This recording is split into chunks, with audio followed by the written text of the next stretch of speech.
Hi, I'm Micah. And I'm Hudson. And we've known each other for like 5 years, I would say. I think so, yeah. That year after we both graduated, I was at CC. You were training to become an electrician. Mm-hmm. And we both just kind of found ourselves without a Christian community around us outside of our church, right? There's something important to be with people that are your age and community. We noticed, like, especially even our friend group and other friend groups we had, that just there was a big community, but there wasn't like a Jesus first community. And we really wanted to base our community and our friends like off the foundation of the Bible and Jesus.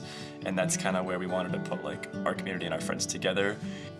And so we both came up with like, let's start this men's Bible study. We met a couple times, felt like it was going great. Then one random Tuesday, nobody came. Yeah.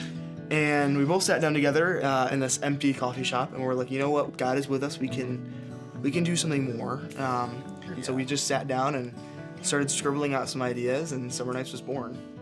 We were talking about this, and people would be like, well, what is Summer Nights? And like, what do you do?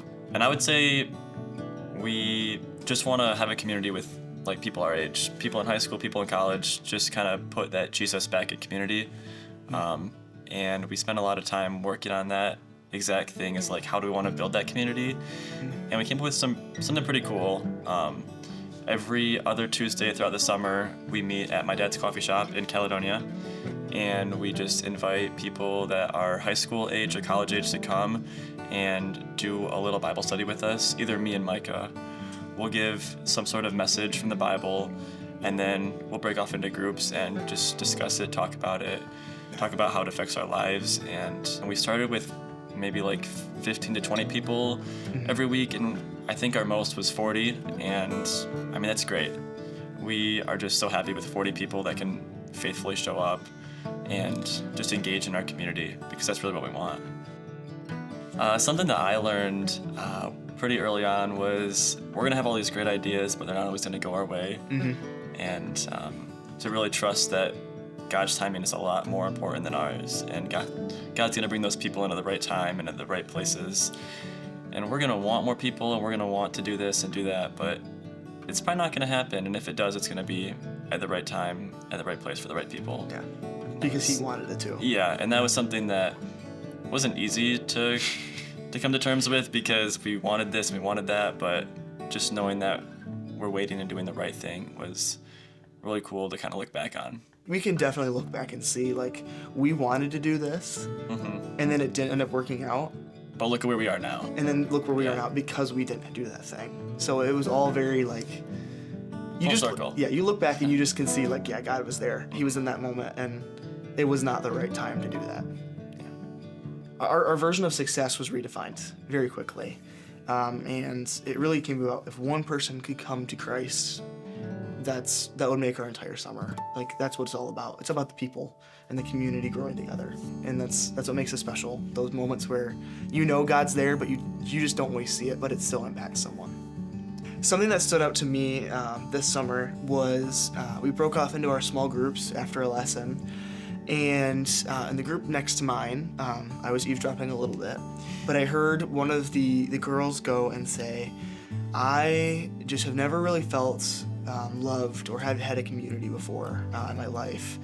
And just someone totally random, not even a part of like our leadership team or anything, goes, that's not true, because I love you. And she reached out and she goes, how can I pray for you? And I looked over and that whole group had their hands on that person praying for them, and just let them know they were loved. And that was just a truly beautiful moment to see, of like, that was a God moment in that community of someone who's never felt love before, just being shown the love of God. And that still sticks around with me today. Just knowing that God was there in that place, and in that moment someone needed Him and He showed up. Something that stood out to me was when we first started, after every meeting we would go and our leaders would get ice cream. And eventually it was more than just the leaders. People would kind of tag along, and it was really cool because by the end of the summer, I think there were like 35 people getting ice cream afterwards with us. And we got there at like 9:55 and they closed at 10. Yeah. And I'm so sorry, Oliver Graham. They waited for us every time. They knew we were coming. And it was just cool to see so many people that just wanted more. and just decided to come out, and the conversations were still flowing 2 hours after they started, which, I mean, that's what we want. We want the community to keep engaging, and it was really cool to see happen. Something that I learned this summer was being before doing.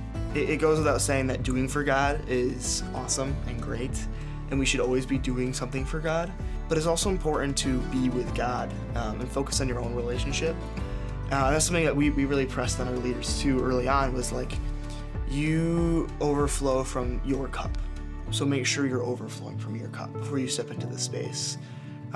Spending time with God beforehand, giving that to God, making sure your will is aligned with God are all ways that we can overflow from our cup. And the way that you lead and the way that you spread the love of God, it comes from your relationship with God, and that reflects on that. And that's something that I learned pretty early on, of like that's something that needs to be done, is important. And if you're a college or a high school age student, I mean, we'd love for you to join us at Summer Nights. Our first day is May 26th, this upcoming summer, and we just love for you to be a part of what we're doing here, and just invite you into a space where you can be with students your own age and pursuing God together. It doesn't really matter where you live or what school you go to. We just love to have you. And maybe you are unable to attend, or your parents or grandparents, we would love your prayer over the next couple months before we start, just support, and we would just love to feel God more in our community. Yeah.